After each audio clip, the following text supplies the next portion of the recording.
So in this last section, excuse me, of the chapter, we're actually going to talk about trapezoids and kites. And trapezoids, they're going to take up the most amount of time because there are a few different types of problems you'll see with trapezoids. So a trapezoid, it's a quadrilateral and it has exactly one pair of parallel sides. So parallelogram has two pairs of parallel sides. Trapezoid just has one.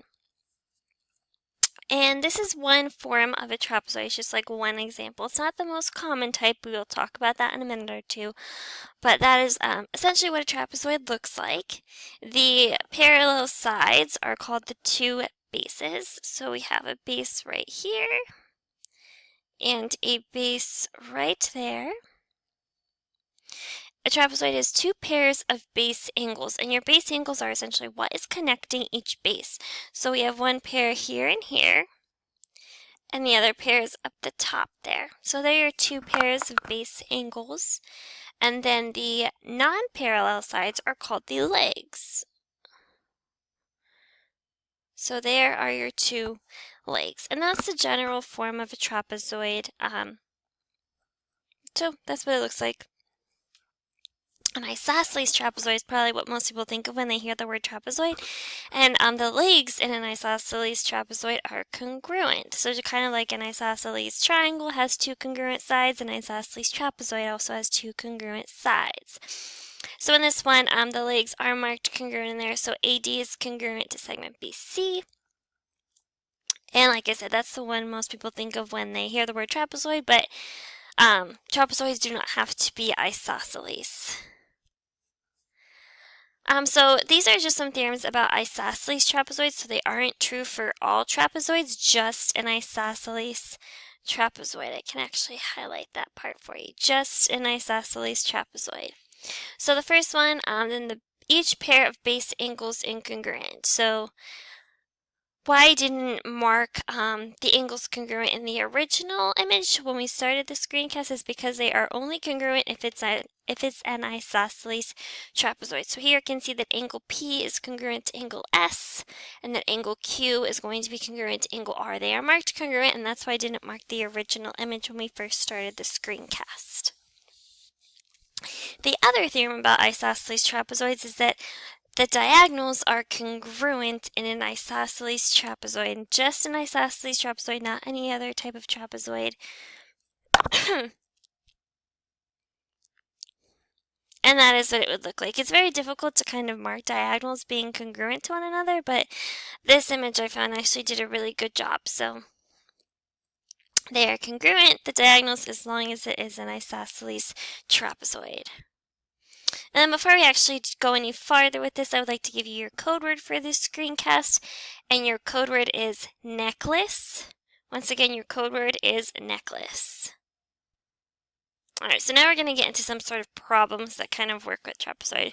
So we had mid-segments when we dealt with triangles. We also have mid-segments with trapezoids, and it's just a segment that connects the midpoints of the two legs. So not the bases, just the legs. So there we have that PQ is considered a mid-segment because it's connecting the two midpoints. So that would be our mid-segment. The mid-segment theorem for trapezoids, so once again we had a formula to find the length of a mid-segment in a triangle. We have a formula to find the length of the mid-segment in a trapezoid.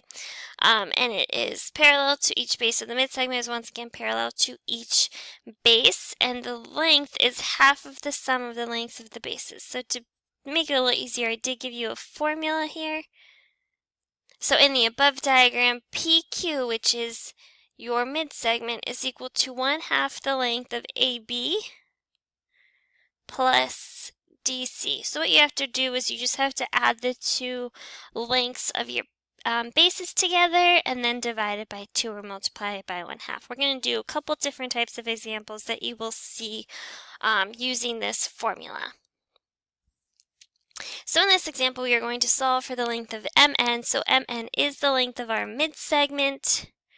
So MN is equal to 1/2 times 12 plus 28.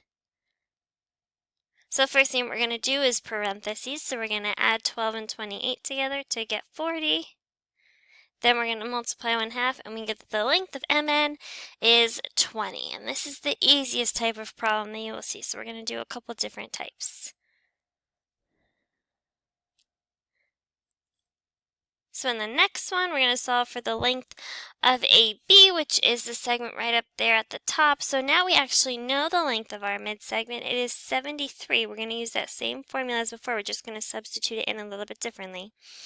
So we have that the length of 73 is going to be equal to 1/2. Now we have to add the bases together. So we have AB plus 98. Now there are two ways to solve the problem from here. One option is that you can distribute the 1/2 into the parentheses. When you do that, you're going to end up with 1/2 AB, which most people don't really like to have fractions. So if you don't mind working with fractions, that's probably the easiest way to do it.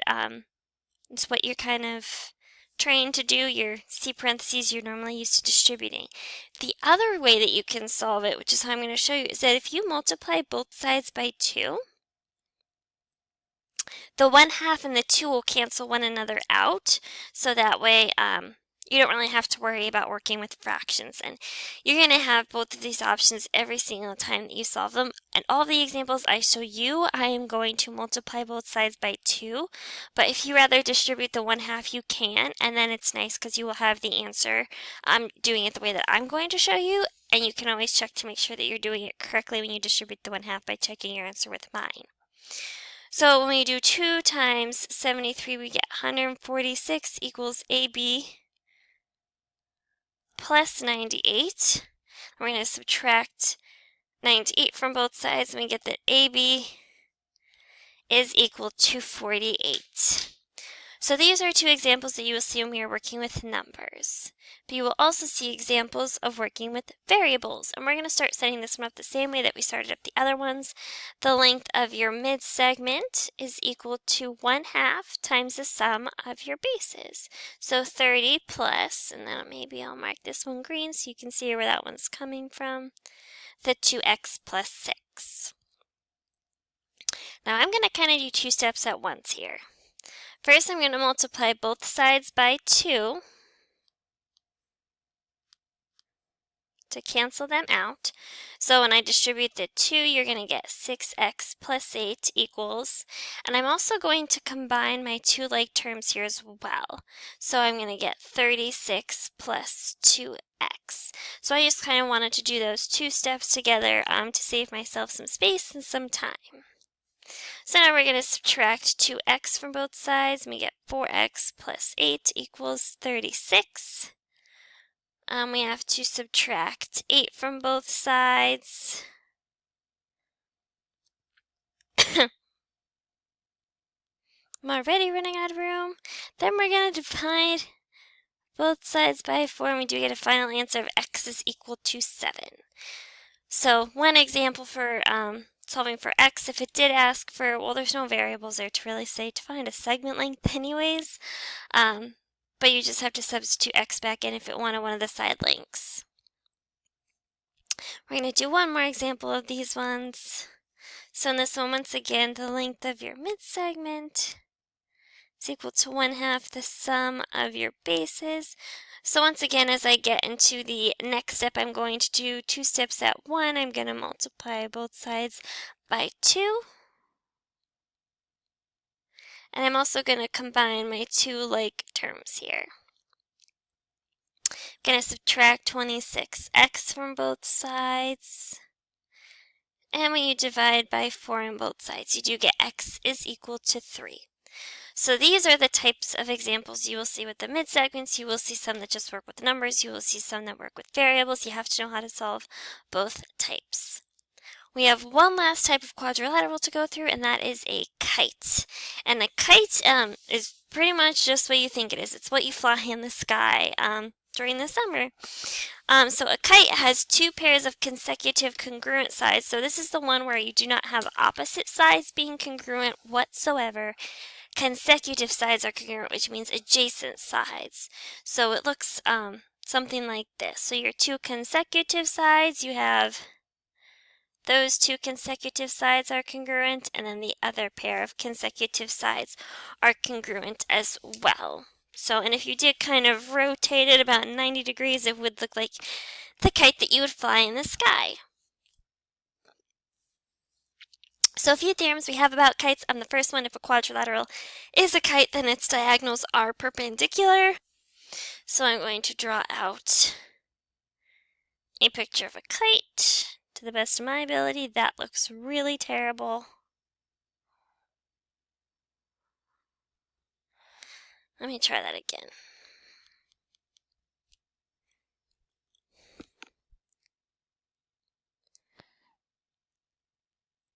Okay, it's not really that great either, but it's going to be a little bit better than before. I'm going to draw in my diagonals here, and your diagonals are perpendicular to one another. So in a kite, you have perpendicular diagonals. A rhombus from the last section also had perpendicular diagonals, but that one was the parallelogram. This one is just a general quadrilateral. And the other theorem is that a kite has exactly one pair of opposite angles that are congruent. And I'm going to kind of show you which ones they are. So kites are a little bit weird because they don't have a lot of technical terms to name the sides. So you do have your pair of congruent consecutive sides right there, and then your other pair over on this side. The two angles that are congruent are those two opposite angles there, and I kind of just like to say they are the two angles that kind of split up your congruent sides. So if you were to kind of draw your diagonal through there, you have one pair of congruent sides over to the left, the other pair of congruent sides over to the right. They are the only pair of opposite congruent angles. The other two angles are not necessarily congruent. They might be, but for the most part, they're not. So just keep that in mind as well. Like I said, there's no technical terms, but that's just, you kind of have to know what to look for. So they are the two opposite congruent angles. And we have one example with kites, so we're going to solve for the value of x and the measure of angle y. So if you notice, like, you have your two congruent sides over here and your other two pair there. So those two angles are congruent to one another, which would mean that x is going to be equal to 114. Now, how you solve for the measure of angle y is we kind of have to go back to the very beginning of this chapter, where we said that every quadrilateral is the sum of all of its interior angles is equal to 360 degrees. So if we add everything together, the 88, the 114, and the 114, we're going to get 316 plus y equals 360. And then if we subtract 316 from both sides, we get that y is equal to 44 degrees. So that would be your value of x and y. So that does bring us to the end of this screencast. So if you have any questions, please let me know. Other than that, make sure you enter in the code word for this screencast and complete your assignment.